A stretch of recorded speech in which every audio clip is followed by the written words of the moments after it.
ስማ ዛሬ ነው ቀናችን። ቆንጆ ሴቶችን መጥበስ አለብን።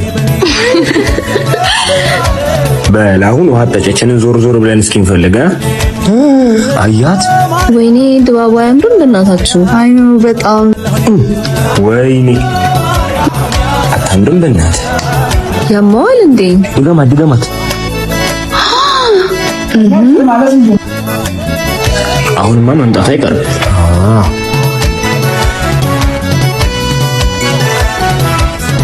በስተመጨረሻም መጣሽ አይደል? ምን አንተ ብዬ መሰለህ እንዴ?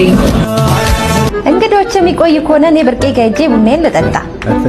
ሰላም ለዚህ ቤት ይሁን። እንዴት ናቸው? ቁጭ በሉ። ታረፈላቸው። አይ የመጣንበትን ጉዳይ ሳንጨርስ አንቀመጥ ነው። ምን ይግርታ አላችሁ? የመጣነውማ በማርቦተድ ያደገችውን ልጃችሁን ለልጃችን ልንል ነበር።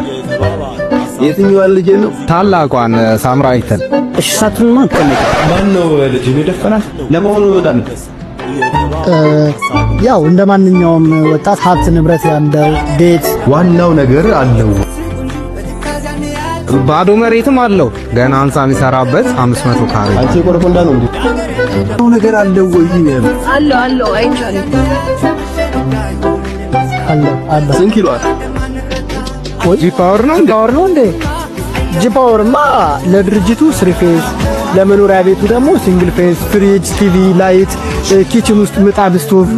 እንደውም ከነሱ ሰፈር እሱ ባለበት ሰፈር ምስጉን ነው ለህብረተሰቡ ሶላር ላይት አስገጥሞ ጂፓወር ያለው ከሱ ቤት ብቻ አለ። እውነት ነው። የሰፈሩ ድምቀት ነው የሚባለው ልጅ። አዎ ይሄማ ለኛም ሰፈር ይተርፋል።